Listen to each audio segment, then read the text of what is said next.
You're listening to the Behind Ears podcast, because everybody does Disney differently. The Behind Ears podcast crew would like to thank the following sponsors for their generous support. If you have a little one and you're going to Walt Disney World, you're going to need a stroller. I'll tell you what, KingdomStrollers.com is the place where you want to look into. I'll tell you, I've destroyed my fair share of strollers while at Walt Disney World, and those things are not cheap. But getting something from KingdomStrollers.com, they'll be able to help you pick out the perfect stroller for you. And the nice part is that because they're a Disney preferred provider, they'll be able to drop it off and pick it up right from your Disney resort at no extra charge. So if you don't want to necessarily destroy your stroller in the process and you want to have a great Disney vacation with your little one, contact KingdomStrollers.com and they'll set you right up. That's KingdomStrollers.com. Do you want to save around 40% off Disney's prices for deluxe on-property accommodations? Contact DVC-rental.com. They help out Disney Vacation Club owners rent out points that they're not going to use. These points mean savings for you on your next trip at Walt Disney World, Disneyland, Vero Beach, Florida, and Hilton Head Island in South Carolina. The DVC member books everything in your name, just like any other reservation. And if you ever decide that you want to become a DVC member, you can check out our sister company, BuyAndSellDVC.com. As a licensed realtor, they sell DVC contracts for members at a savings of 30 to 40% off Disney's prices. And if you're looking to sell your contract, BuyAndSellDVC.com has one of the industry's lowest commissions at only 6.5%. Again, that's DVC-rental.com for your rental needs, and BuyAndSellDVC.com to buy or sell into the Disney Vacation Club at a large discount. And make sure you tell them that the Behind Ears podcast crew sent you. Attention wizards and witches. The Expedition Roasters head roastmaster is pleased to announce the release of 4 new wizarding brews. Are you charming and courageous, book-smart and brilliant, big-hearted and kind, or possibly cunning and ambitious? You may have to try all 4 to find out which house roast you belong to. So cast a transporting spell over to Expeditionroasters.com to begin your journey. And don't forget to continue your adventure with our large selection of pop culture-inspired themed coffees. There's always an adventure in every bag. Behind the Ears podcast fans, be sure to use the code EARS20 for 20% off your first order. That's EARS20 at Expeditionroasters.com. Brew, your happy place. Welcome back, everybody, and thank you for tuning in to another exciting episode of Behind the Ears Podcast. I am Uncle Danny. Got a little fuzzy there for a second for our live viewers. Not sure why. The man, the myth, the legend. He smells like new paint. He smells like hard work. Coming live from his new studio. That is Mr. Chris. Sir, how are you? I'm doing great. How are you doing tonight, man? It's been a crazy few days. For those who are watching live, yes, you are seeing the improved office/studio. It has been a long way to get to this point because I learned that I keep too much stuff. So, yeah, the garbage man's not going to be happy with me when he comes on Friday. So, but, the thing is that this is going to help me be a little bit more productive in all aspects of my life. Because don't forget, not only do I do the show and all the other show-related stuff here, but this is also my home office, which means I get to be more productive during the day for my regular job, which is actually cool because the more I get done there, the less I actually have to work late, which means the more fun podcast stuff I can do. It's a great win-win for everybody, if you ask me. So, Danny, what do we, I know we briefly talked about what we were going to talk about, and I know there's been a lot of different news coming out, a lot of good reviews already coming in for some of the previews of people doing previews of Ralph Breaks the Internet. That's one movie I still really do want to see. I don't know if I'm going to be able to make it for opening weekend, but, what the heck. What are you thinking of for tonight? Well, we're going to touch on some news. We'll go through some hot topics. We're just going to kind of roll through it. Yeah, so once again, we do apologize for that. Listen, we're states away, time zones away. Facebook has its mind of its own. Literally, it's why you don't talk bad about Facebook, because they're always listening. I literally started the show talking about how they've been killing me lately. Just a quick heads up. No promises, but we might have some new Christmas shirt designs coming out this weekend. It's actually some backlog stuff that I had from last year that never released. So I want to do some tweaks on them. I promise you, I can't guarantee that it's going to come out. I'm just saying that we are in the works for it. So if anybody's interested in some Christmas stuff from us, let us know, and we'll see if we can get enough people to really, jump on board for me to, work some designs out. And also, obviously, you all know we go live Tuesdays and Thursdays. This Thursday is Thanksgiving. Last year, we were able to do a show. This year, we have opted not to do a show on Thanksgiving. We might possibly do a Black Friday show, but that's still in the works. We got to see how everybody's schedule. And last thing for me before we jump into it, I need everybody's attention with this. From here on through 2019, the beginning of 2019, January 1st, sounds so weird to say 2019, you will see less of me. I have not sold my shares in the business. I am not getting kicked off the show. I did not run away to a foreign country. I play Santa, not literally, but figuratively. And my days become extremely long. Let's see, today's Tuesday, and I've worked just shy of 29 hours in 2 days. So trying to get home and do a show, or also getting is a little difficult at times. So just bear with us, and Chris will do his best to keep the show going throughout this month, and I will do my best to appear when I can. Just understand that, I will be missing shows. So there might be times that Chris can't do a show. So just always check the Behind the Ears podcast page or the WDW community Facebook page, and you will get all your up-to-date stuff. So speaking of Christmas, did you see? Now, this is going to only probably it's going to be a very select few people who are going to like this, but 12 Beers of Christmas event coming to Marimoto, Asia at Disney Springs. I can never say Marimoto is fine. Oh, okay. 12 Beers of Christmas. I thought it was really cool.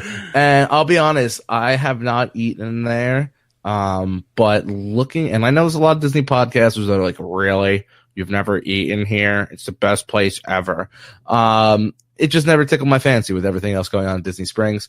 I'll tell you what, looking at this picture, this aerial view, the architecture inside is beautiful. They have these very like deep mahogany style, like U-shaped booths. And I can't say it's going to be on my list to go try. I will say, it looks interesting though, but this event will feature multiple stations of holiday themed beers from local breweries, including Crooked Can Brewing Company, Rogue Ales, Coppertail Brewing Company, Red Light, Cask and Ladder, Red Cypress, Three Daughters, Beard Brewing, Hourglass Brewing, and Motorworks Brewing. You'll be able to enjoy pairings of Pan-Asian bites at each station, which include a whole bunch of things that I do not know how to pronounce, and I'm not going to ruin that culture for people. But there will be some raw bar varieties, I can say that, and multiple types of ramen and sushi. The chef will personally host the event and be on hand to autograph his newest cookbook, Mastering the Art of Japanese Home Cooking. Ticket costs. That's what we all want to know. It will cost $55 per person, and can actually, it's not through Disney's site, which is a little bit of a surprise. It's through store, PaytonGroup.com event, 12 Beers of Christmas. If you just type in 12 Beers of Christmas Disney Springs, it'll pop right up. They also did not release any dates with it, which I am a little shocked about that. But also, obviously, guys, I didn't think I had to say this, but I feel like I do. Got to be 21 or older to go. Sorry. And, I'm sorry. I found the date. The first date. I'm not sure if they're running it every day. That's something you have to look into ticket prices. December 2nd is going to be day one, which is a Sunday. And I just pulled it up here. It doesn't really tell me. It's one day? Is that it? Really? Yeah, one day. That's this Sunday. This Sunday at 11:30 a.m. That seems awful early to enjoy 12 beers of Christmas and Asian food. I think that's poor marketing. I'm sorry. I think it's a great idea. I think the name is extremely catchy. One day, and also at 11:30 in the morning. Raw bar and ale at noon. I guess if you like the beer styles, though, that's not a terrible time to go, though. No, I mean, the thing is, Morimoto is a place that I've always wanted to go to. I do like that style of cooking. I just haven't tried it yet. The interesting part is that I myself, I like myself a good brew once in a while. I can't necessarily say that, I would want to sample beer with Asian food.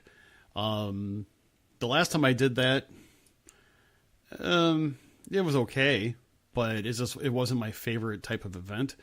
Or let me rephrase that. It wasn't at Disney. It was, I was having dinner with friends of mine.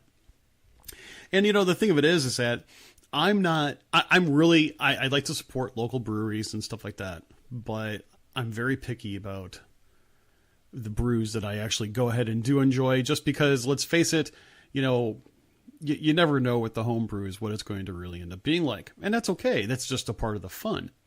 But I don't know. Although I will say this, the price, probably not too bad. No, I think that's solid. Even if it's only 6 ounces of beer, let's actually probably say it's probably 4. But it seems like they have a wide variety of food. I think 55 is reasonable. For you and your significant other, $110. I mean, you don't have to leave a tip if you really don't want to.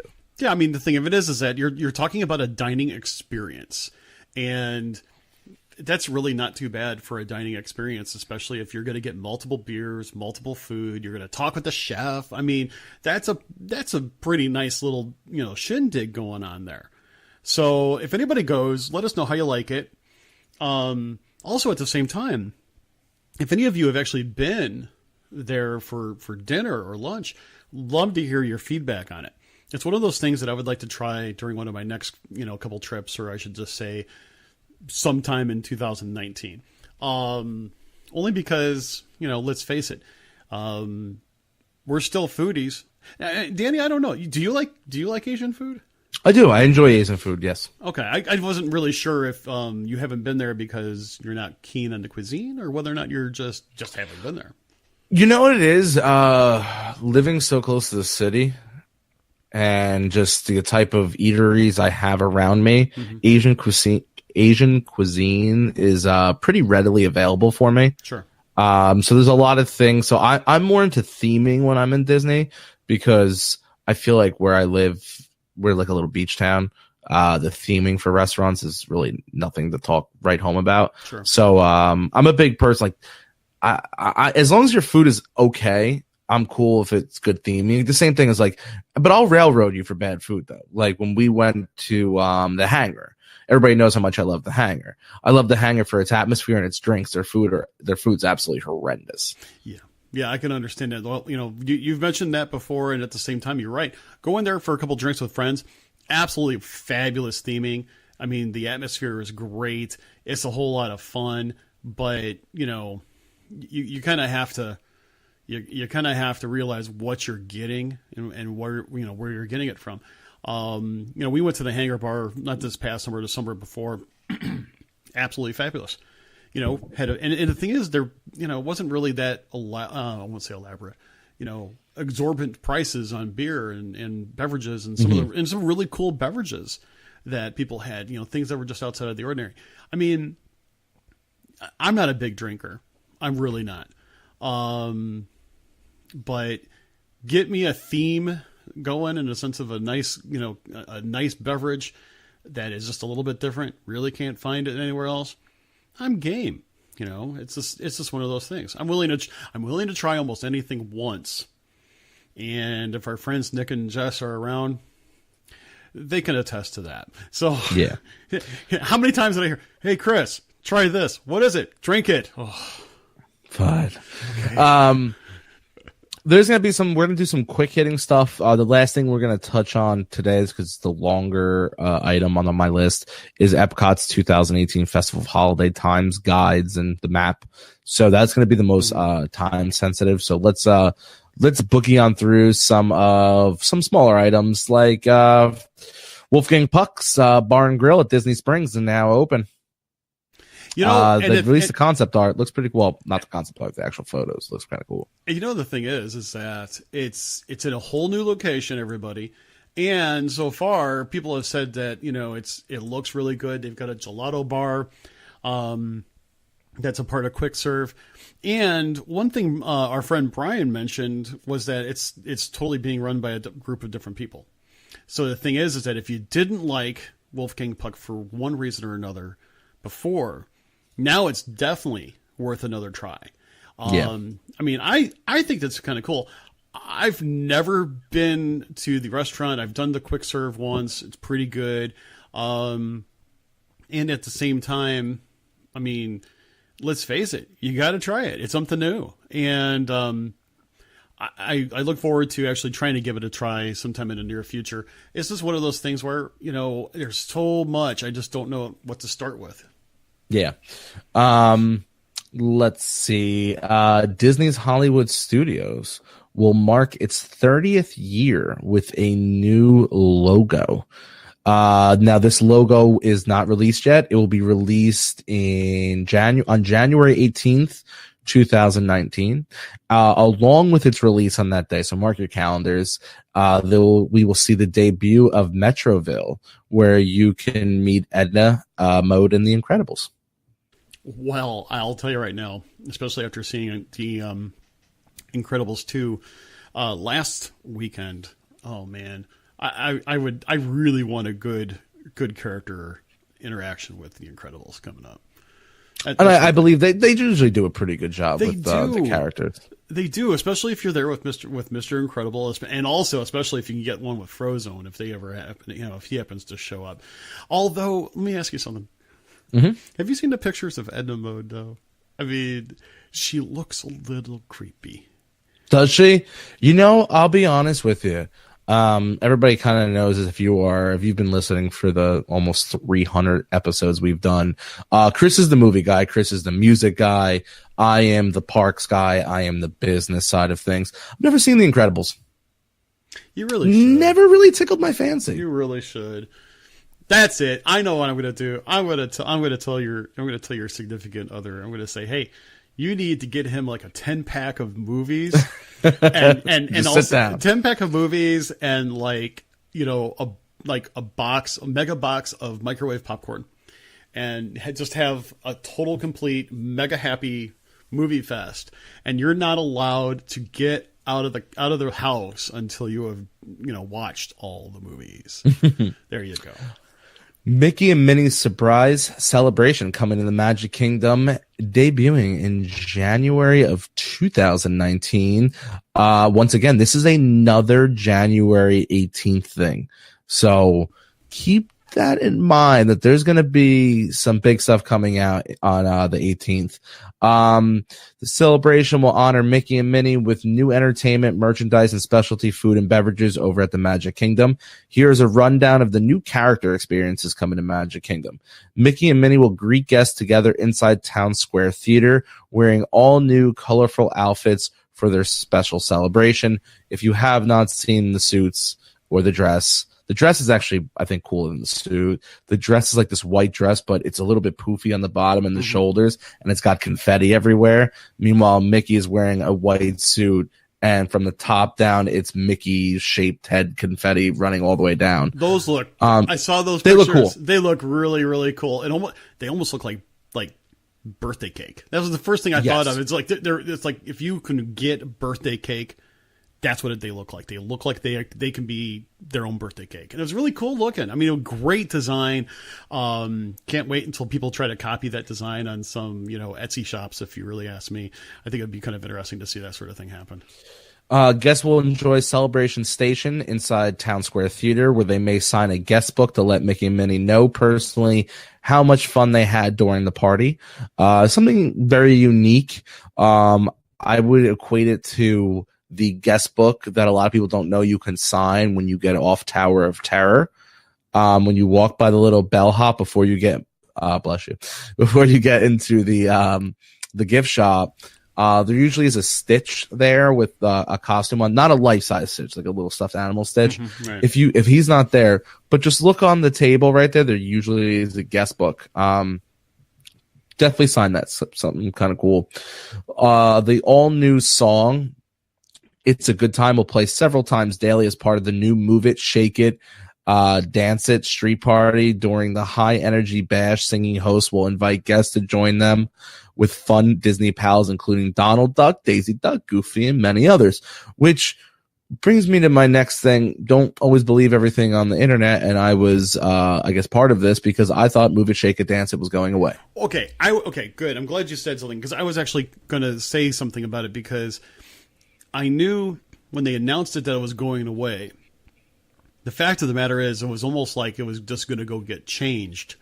It was going to be tweaked. It was going to be reimagined a little bit.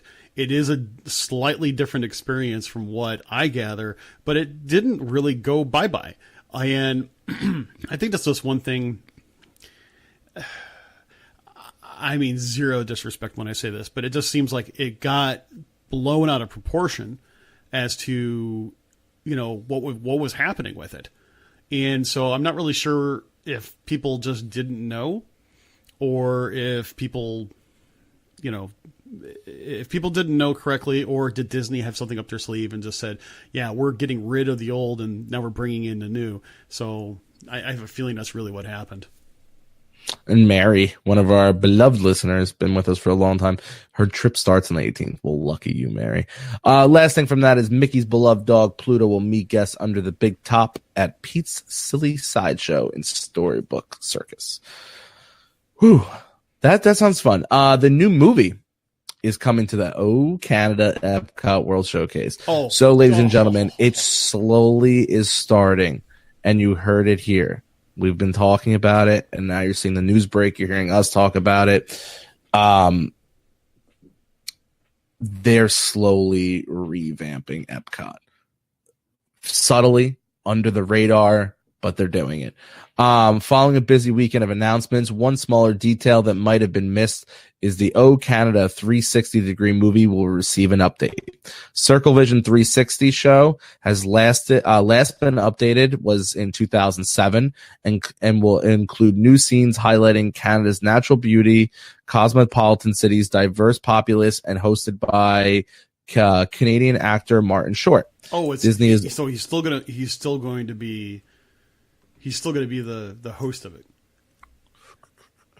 No. They did not release that. Okay. That was what it was in 2007. I misunderstood what you were saying, because I'm thinking to myself, wow, they're still going to have Martin Short. I mean, that's kind of I won't say bold move, but I love Martin Short. He's awesome. Yeah. Disney is also currently working on an update to the Reflections of China 360-degree movie. Both China and Canada movies are expected to use the new seamless 360 Circle Vision technology that eliminates the gaps between each of the 9 screens that make up the 360-degree show. So I know Brian, a big listener, someone who's been one of our main producers over in the WDW community. He was talking about all the Destination D. He does his own 360, some amazing stuff. So love seeing that technology out there. I want to give him a shameless plug, but I hate to butcher his business name, but I believe it's Orlando 360. Brian, if you comment, I will give you another shout out, but I thought that was your business. It's Orlando Theme Park 360, if I'm not mistaken. Orlando. Okay, perfect. All right. And I will also say this. It is probably my son's favorite 360 video subscription he has on YouTube. And Brian does an absolutely fabulous job with that. I mean, there's a lot of people that do a lot of good content creation. I go to Brian's first for that sort of thing when I steal my son's Google Cardboard. So it's actually really pretty tripping. It's awesome. I mean, it's just really, really cool. So there you have it. Bob Chapek, Yes. Disney chairman, he unveiled the first Disney Skyliner, the gondola system. Yes. And I'll tell you what, it did not look big. It looks like a sardine can. And later during today, I believe, it was finally come out from Disney. Thought of you, Chris. There will be no air conditioning inside the gondolas. Told you. I mean, I said it from the very beginning. There's no way in the world that it would be able to have air conditioning as we know it. We know that they're going to have some sort of circulation ability, because, I mean, first off, you're traveling at a nice little clip. So you're going to have airflow going through the vehicle to begin with. I don't really have... I'm not going to say any more other than the fact I can't wait to actually give it a try. Now, the thing is, you said it was You're small. going to go on this thing? Huh? You're going to go on? Heck yeah. God bless you. Okay. I'm not going anywhere to that thing. I have no problem with it. I mean, I really don't. I mean, I think it'd be really cool. No, here's the thing, though. If I'm not mistaken, I mean, you said it's small. The thing is that I don't doubt that one bit. You are able to get a scooter on there, from what I understand. And if I'm not mistaken, it'll seat around 6. So the thing is, if you think about it, it's not really all that big to begin with. And if you think of, 6 people, 3 and 3, from what I understand, it's one of those cases where, you're not going to have a lot of people in there. You're not going to have a lot of room. I don't really have a problem with it. But if you think about it, are they going to put 6 people? Like, are you going to have groups of 3 and groups of 2? How are they going to efficiently do this in such a way where they're going to maximize the rider volume on those things? Because people are going to treat this like the monorail. People are going to treat this like, oh, it's a ride.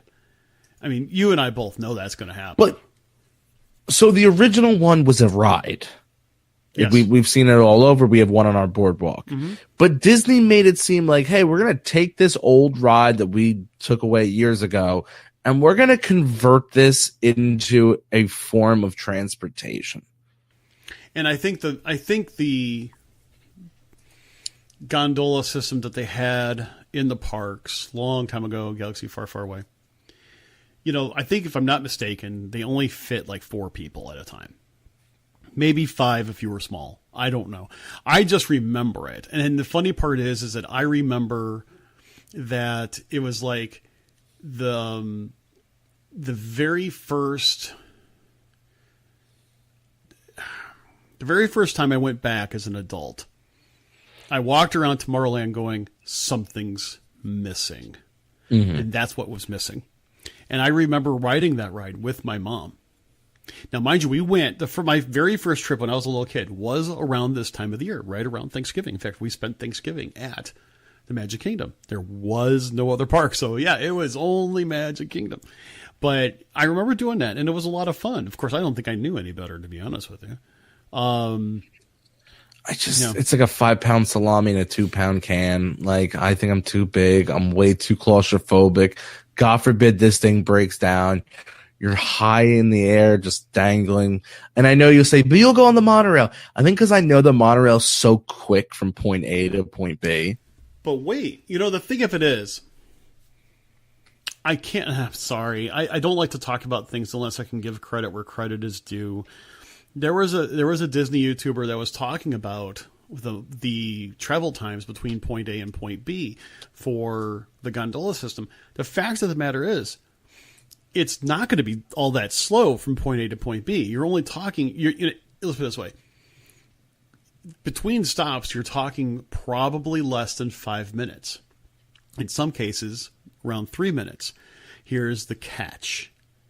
That is at the most efficient, run. Mm-hmm. It doesn't include, times where they have to actually stop stop the gondola because of a loading or unloading issue at one of the stops. So the fact of the matter is that there is going to be some queuing, obviously, and there's going to be a ride, board and disembark methodology. So the fact of the matter is that it could be less than 10 minutes from point A to point B. The problem of it is that you do have multiple points to get from point A to point B. Like if you were, at a resort, you may have to go through 2 stops before you get to Epcot.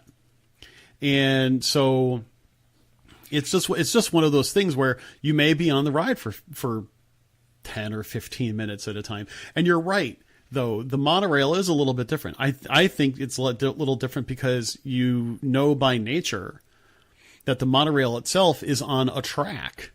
It's a really cool train.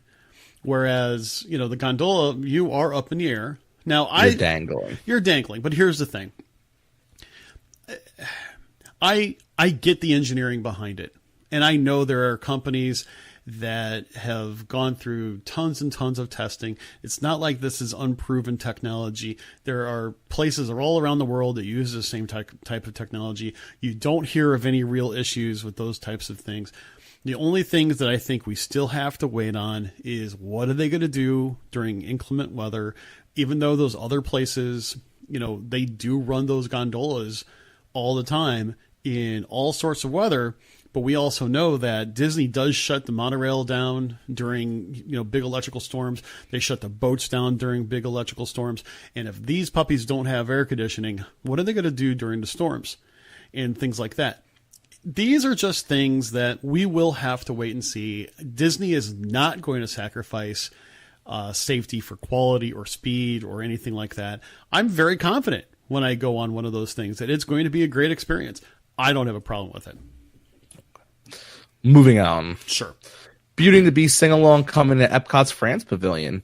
A new Beauty and the Beast sing-along attraction is coming, using the existing theater and playing in addition to Impressions de France is the brand new Beauty and the Beast sing-along, and it was created by Don Hahn, the producer of the animated and live-action Beauty and the Beast films. Oh, cool. Thought that was kind of cool. Yeah. Did you see that Star Wars Galaxy's Edge, the attractions got their official names, and there was some new ride footage revealed?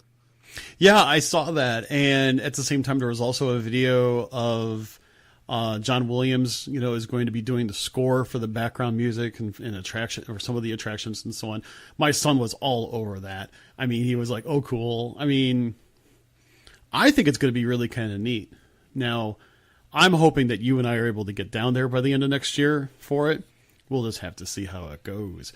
But I really do think it's going to be a super experience. Guests can take controls in one of 3 unique and critical roles aboard the Millennium Falcon Smuggler's Run. And on the Star Wars Rise of the Resistance, guests can join an epic battle between the First Order and the Resistance, including a face-off with Kylo Ren himself. And here, there is a new video. Can we play that video? Legally? Can I play that? It's a YouTube video. I'd say go for it if you can get it to play using the system. Supposedly you should be able to do that. If I can hear it, then at least it's done. So let's see. No, that's not what I wanted to do. I wanted to do. And ladies and gentlemen, here's Dan. Whoa! Echo! Yay! I'll shut up.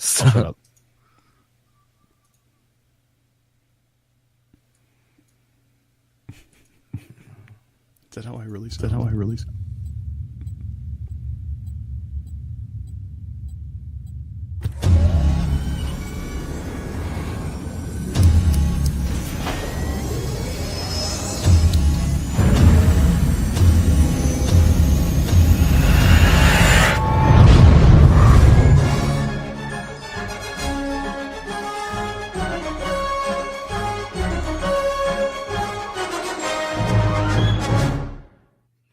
Well, that was very anticlimactic. I thought that was going to be way more in depth than what that was. Were you able to hear that?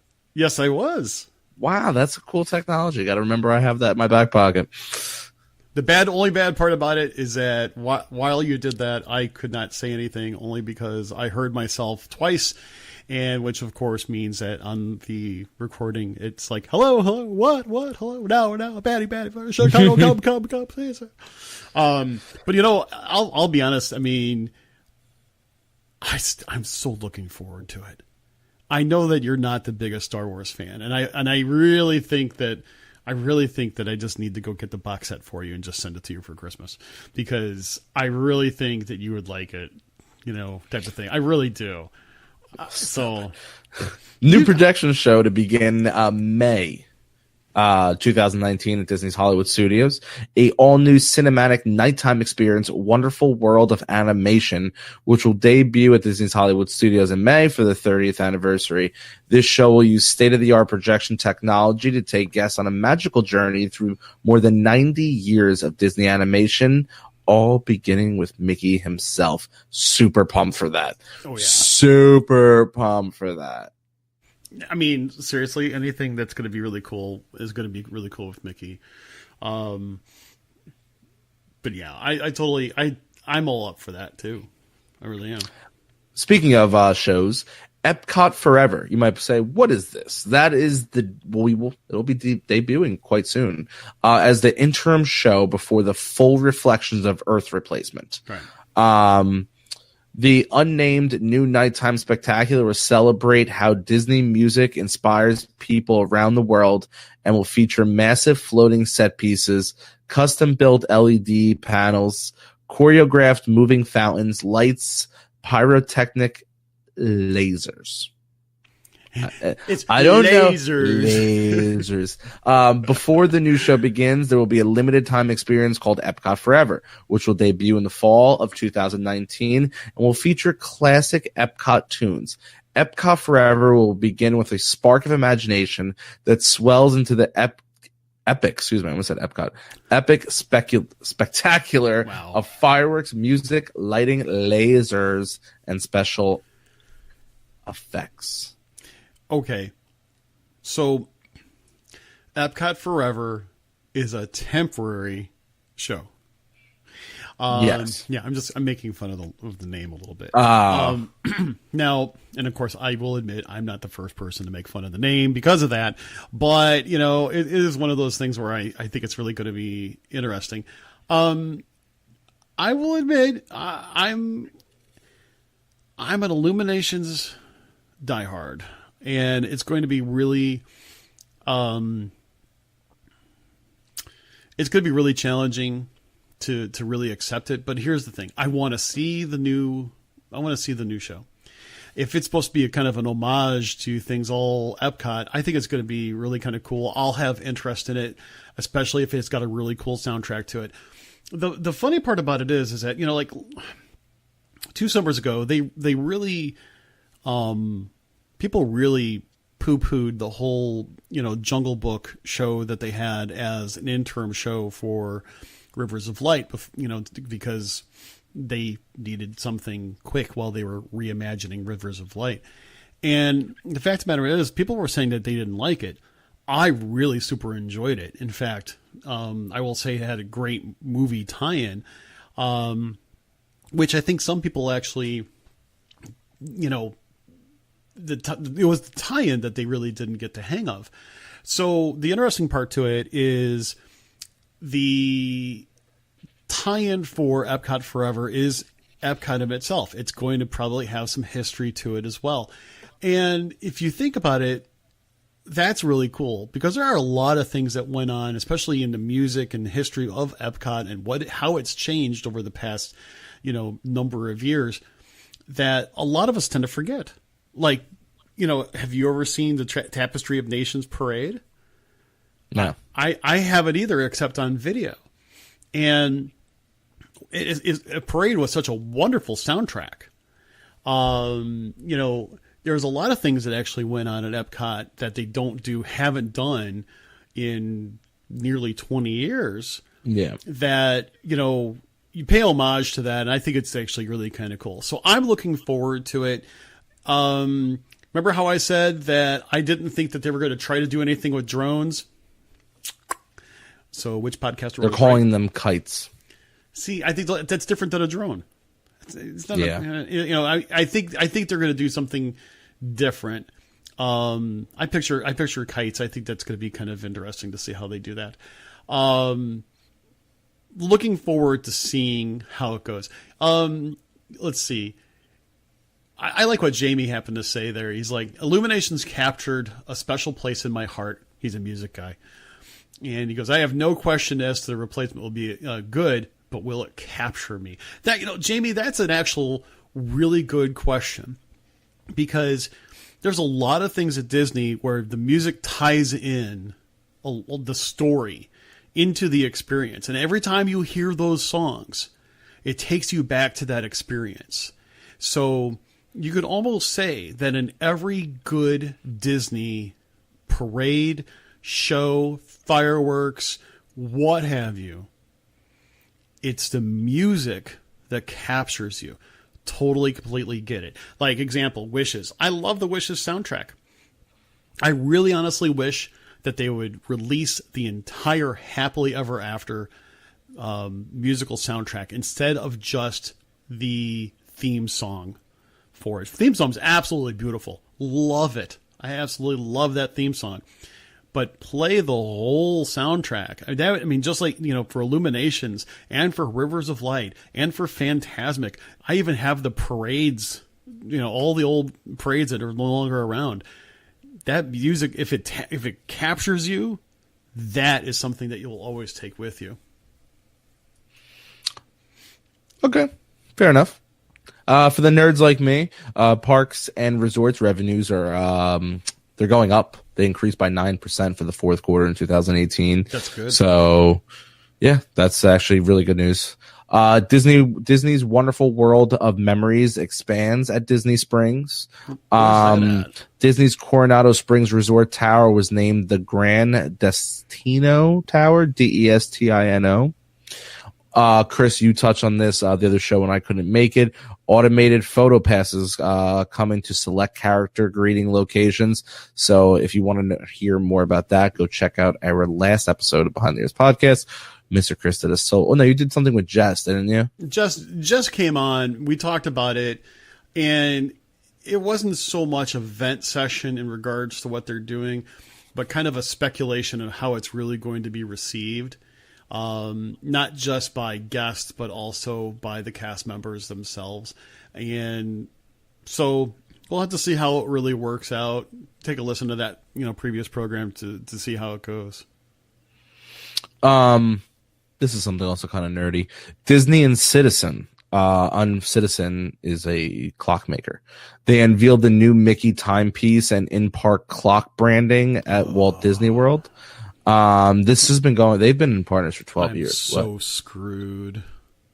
Inside Magic Kingdom, Citizen clocks can be found on Main Street, the Town Square Theater, and at the Fast Pass entrance of Dumbo, Enchanted Tales with Belle, Mad Tea Party, Fairy Tale Hall, The Barnstormers, Winnie the Pooh, Under the Sea with Little Mermaid, It's a Small World, Haunted Mansion, Magic Carpets of Aladdin, Jungle Cruise, Pirates of the Caribbean, Big Thunder Mountain Railroad. Citizen also launched its new product with 9 Mickey timepieces featured in 2 distinct sizes, 29.5 millimeters and 40 millimeters, all featuring the iconic Mickey figure. The 40 millimeter timepieces feature the flat mineral crystal case in all black with silver indexes, 2 of which are on the bracelet and the others a black leather strap. Lindsay, if you're paying attention, consider these. 2 of the styles features black dials with a matte and shiny Mickey silhouettes and his iconic red hue accented on both hands and the figure. The other 2 styles include a silver silhouette of Mickey chasing after time. The 3 remaining 40 millimeter timepieces are offered on black leather strap, black mesh band, or silver mesh band. The dials are black with transparent Mickey print and face design details with mineral crystals. Citizen offers 2 29.5 millimeter Mickey timepieces featuring a black dial with diamond accents and a case and bracelet in either stainless steel or stainless steel with rose gold plating. The flat mineral crystal case is complete with a miniature Mickey face positioned at the 8 o'clock marker. Oh, sorry, there was a video. Kind of caught me by surprise. Inspired by Citizen's best-selling silhouettes, the entire collection ranges from $295 to $475 and will become available for purchase at citizenwatch.com starting at the end of March of 2019. If anybody wants to start a GoFundMe page, Uncle Danny's his birthday is 29 is March, not the 29th. I don't know why I said that. It's in March though. Since his big screen debut in Steamboat Willie on November 18th, 1928, Mickey has been the global ambassador of the Walt Disney Company and embodies positively that reflects Citizens Better Stars Now initiative. That was just a little timepiece that they came out with. There's some nice watches there, but they're expensive. You know, a lot of people know I collect watches. I've got about 25 different Disney watches, most of them made by Skagen, which I really like because their design is very thin. I really like a thin watch. I think most of Citizen's designs are a little bit more on the bulky side, which I'm always afraid to wear a bulky watch. I'm always afraid I'm going to smack it on something and break the crystal. And so it is one of those things I just get really nervous about, if you know what I mean, man. Plans reveal many more details for the upcoming Star Wars Hotel. Information on the Star Wars Hotel has been very scarce so far, but a recent filing with the Florida Department of Environmental Protection offers a lot of details what to expect. If you want to read the full article, you can head on over to CaliforniaCoasterKings.com and you can check out what the plans look like. There is some of the most. What? I was going to say there is one thing that was. I'm not sure if this is rumored, but this was said that people were talking about the pricing for that particular hotel. Someone made the comment that the pricing for, I'll say a certain number of days or nights, I should say, is going to be along the same lines of a cruise. What? That's what I heard. That's what I read. What? I don't know how. There was no real specific, but they basically said pricing is going to be along the lines as for a cruise. Someone's choking on a turkey leg. I ain't paying that much money for. You're out of your minds. So that is something that's now granted. I'm saying that as like something that was completely unconfirmed. Okay, I'm letting people know that. But the fact of the matter is that knowing that actually helps because it's an immersive experience. I don't know how all inclusive it is like a cruise. And what I mean by that is, do they include dining? Do they include, what kind of special things? And so the fact of the matter is that if you think about it, if it's going to be an immersive experience where that is, you are there and you're going to be, you're going to have an exclusive experience and you're not going to have to fight other guests for, resort access, et cetera, et cetera. You know what? I'm not going to say it sounds like it's going to be a good deal, but what I am going to say is this. We're getting closer to hearing more specifics, and we know it's not going to come out for a couple years or so, which basically means, hey, if you want to do it, that's great. It's, if you don't want to pay it, fact of the matter is you're still going to be able to go to Galaxy's Edge. You're still going to have that time. But let's face it, going on a cruise is a very unique experience to begin with. I know that you've done a lot of cruises. You haven't done a Disney cruise. And at the same time, I'm the inverse. I've only done Disney cruises in multiple thereof. And I haven't done a cruise from anywhere else. So does that mean that a family of four is going to end up spending anywhere between $4,000 and $6,000 for a 3 to 5 night endeavor and not leave, That's too much money. But here's the thing. Listen, there's an NCL cruise right now that has go-karts on the top of it. Oh, I saw if that doesn't win you over, I don't know what will. I saw that too. I was like, cool, go-karts. No, but no, I mean, am I bad that I was looking for the netting? Because I was like, man, you get hit by a rogue wave and you bump someone the wrong way. Boy, that's a good question. There was netting. I zoomed in. Okay.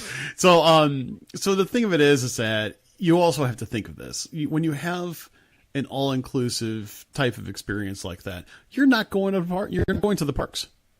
You're going to be going to a Disney created Star Wars experience on land at a resort, which I'll be honest with you. Think about this though, Danny.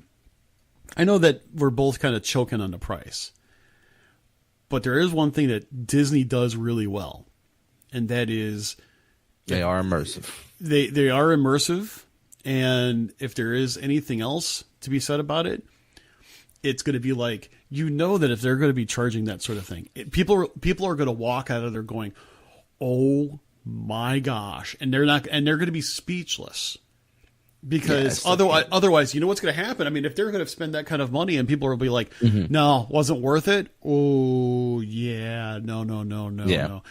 So, I mean, granted, I'm not saying everything Disney's going to put out with that sort of thing is going to be absolutely fabulous, but I just don't, I'll tell you right now, I don't expect anything less. And I'm not saying that sarcastically. I just don't expect anything less. I want to see if I do something real quick. Uh-oh. Okay.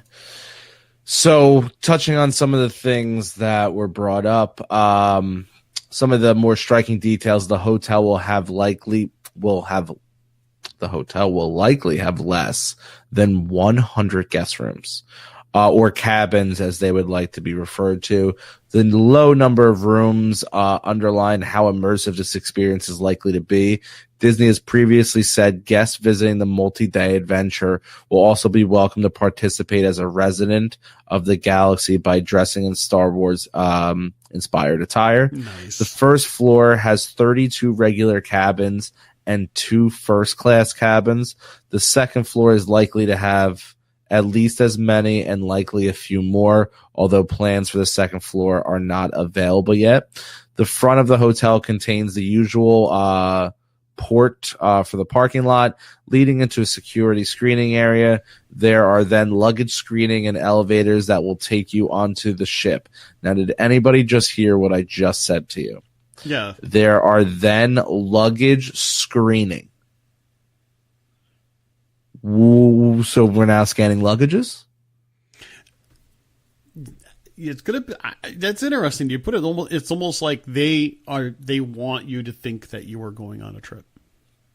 Oh, see, I took it more as like, hey, we're implementing a new security, and now all your stuff goes on a conveyor belt and it gets x-rayed. Now, I can see where you would think that, but also I'm thinking to myself, okay, if you're going to call these things cabins and you're going to go on a trip, an intergalactic type of trip, I mean, you have to have, a checkpoint of some things like that. So, I mean, I'm kind of thinking that is kind of the experience. At the same time, I will say that this is going to be one of those cases where you are not going to be able to visit this location if you're not staying there. And maybe down the road, I think you can, not right off the bat. Well, I could guarantee you not right off the bat. In fact, you and I have always speculated that from the very beginning.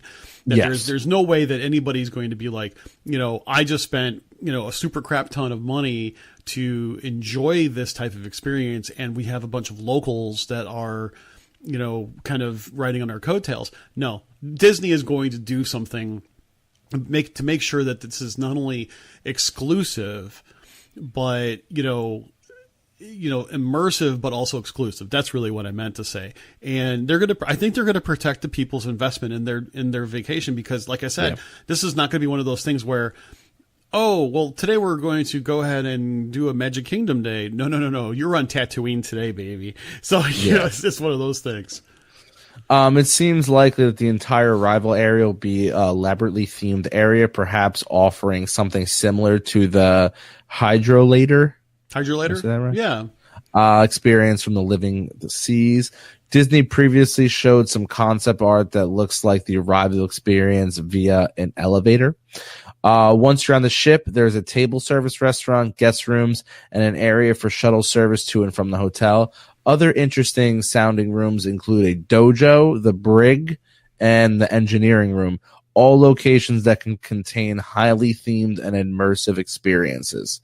Also of note is that the shuttle area seems to show a tunnel linking to the hotel to the actual bus, but much like an aircraft boarding gate tunnel.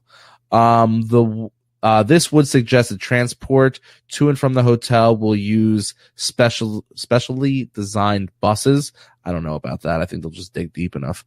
Once again, go check out CaliforniaCoasterKings.com and check out their breakdown of what all this could mean. If we want to get more into detail, if we really get that much feedback, we could, possibly get people from that site to come talk to us, or we can kind of break down some more of the things. Quick hitters. Typhoon Lagoon was closed for the last couple days due to cold weather that hit Florida. The Gingerbread House over at the Grand Floridian Resort is now open. Go check out the video of the walk through the Space Mountain new exit tunnel. Not a fan. Tomorrowland Terrace reopens this week. They will be giving Thanksgiving offerings.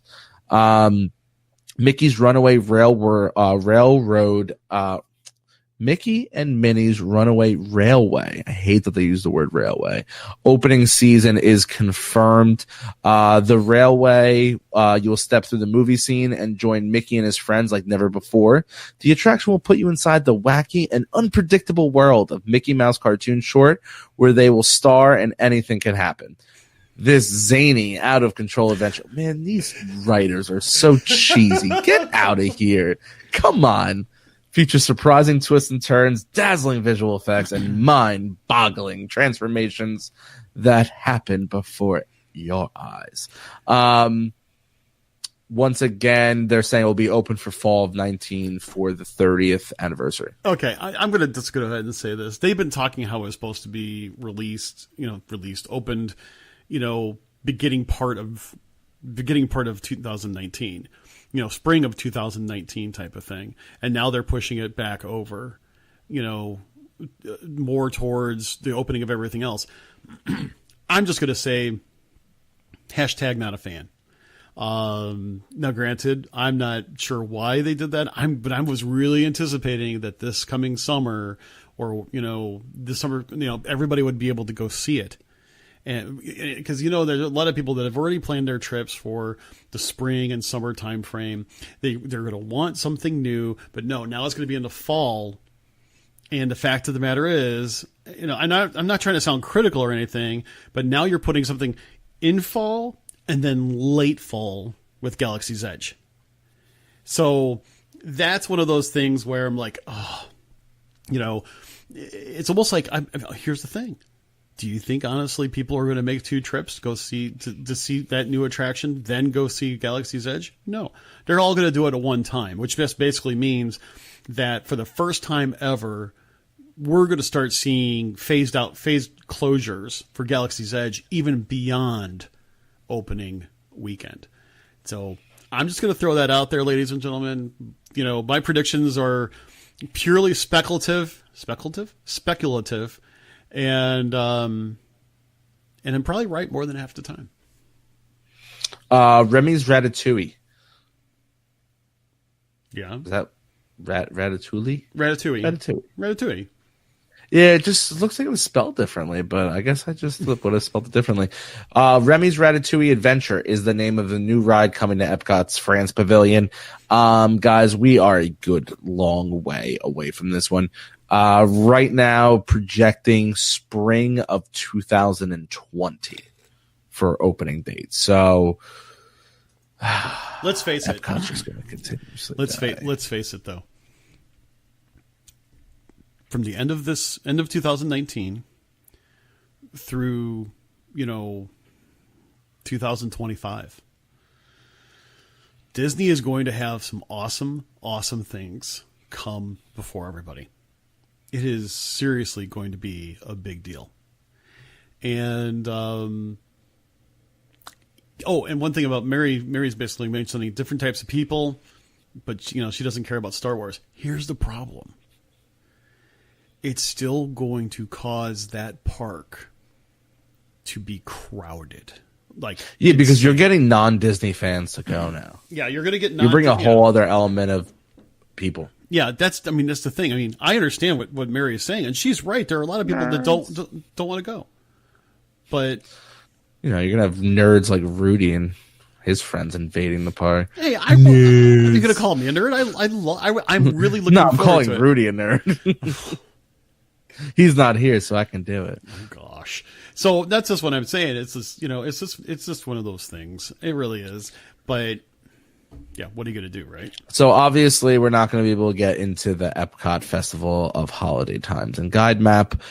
We will try to do that later this week, if at all possible. If not, it'll have to wait. So the last thing I'm going to touch on is the recently announced Bay Lake DVC Resort will be called Reflections, a Disney Lakeside Lodge. This deluxe resort, which will be themed to complement its natural surroundings, will include more than 900 hotel rooms and proposed Disney Vacation Club villas spread across a variety of unique accommodation styles. Disney World is in the midst of the most significant expansion in the last 2 decades, and the combined 1,700 new hotel rooms and proposed Disney Vacation Club villas with the building of 4 different resorts will create thousands of new construction and permanent jobs and will drive economic opportunity and incremental revenue for Central Florida. The resort experience will be a celebration of Walt Disney's lifelong love and respect for nature, with some fun and even surprising accommodation types that families will find irresistible. That was coming from Terry Schultz, Senior Vice President and the General Manager of Disney Vacation Club. It will give our members and guests yet another opportunity to stay in close proximity to all the newest attractions and experiences in the theme parks, with the flexibility, value, and world-class service families expect from Disney.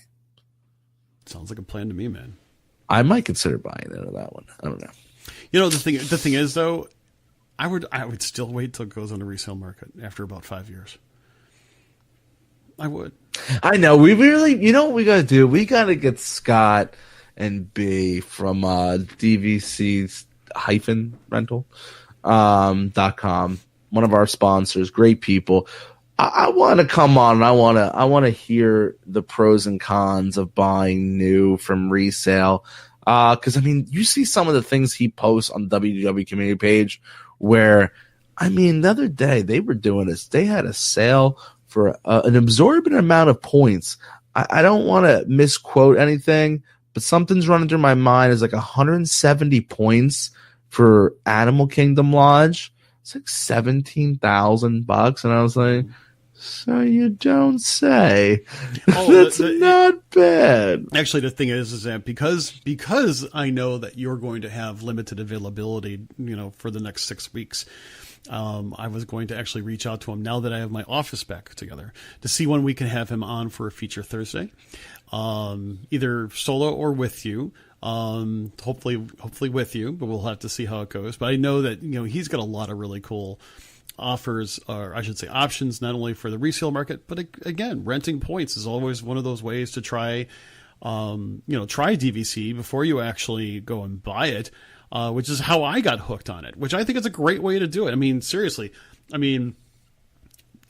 I'll admit it. I actually drove my car as a rental. Of course, it wasn't a business trip before I actually bought one. I fell in love with a rental car. I'm like, well, I could actually see myself having this. So yeah. Do you happen to know, before we end here, what the minimum points you can buy from Disney directly is?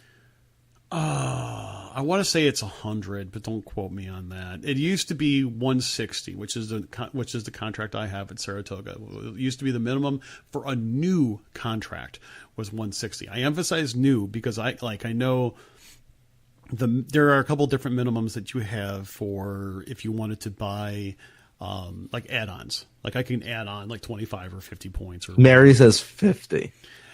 I'd really have to have that checked, because I think 50 if you want to do certain things, but not for a new contract. I want to look in that, because she made up a really good point, and it'd be something I would love to talk to Scott about. Where is it? Buy the minimum for Disney for the perks, but then buy your majority of your points from a resale contract, which is almost like double dipping. But if you really are caught in the fence and you don't want to spend the exorbitant amount of money on a brand new contract, but you still want some of those perks, buying in small, but then looping it onto a resale in the back end. I mean, I guess people do it. We got a lot of people saying here that they do something similar. Yeah, and people have been doing that. The thing is this, unfortunately, we're kind of done for today, but the thing is, it's a great conversation. I'll just go ahead and say this as a kind of a teaser. You really have to, you should never buy into DVC or any timeshare for perks, period. You really shouldn't. You need to buy it for what it exactly is. You are buying an interest in a vacation home, and you have to use that vacation home points according to the rules. And availability has a key thing there too. You should never ever consider DVC for just for the perks value. All those things change. They change over time, and the value of those change over time. So, that's just one of those things to take into consideration. I'm just going to say that right now. But buying from a resale contract is great. Some people do it because they do have that flexibility. That's wonderful. There are options, and that's, what, everybody does Disney differently, and DVC members do DVC differently. So I know there's a lot of people that are making some comments in the comments in the comment section. I will probably touch base on those sometime over the next day or two. Like every other show, I read everything and make sure if there's other things that need to be touched on, I touch on them for you. So I look forward to seeing your comments later. Take us away. You got it. You heard the show, and we hope you want more. Well, feel free to join us over at our social media platforms.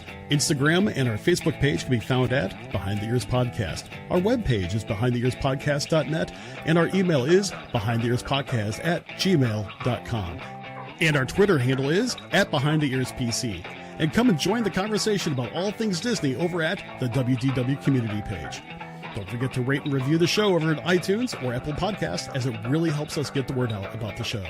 Also, don't forget to subscribe to the show on iTunes or Apple Podcasts or the Podbean app. Also, you can listen to us on Stitcher Radio, iHeartRadio, TuneIn Radio, and via Alexa and Google Home.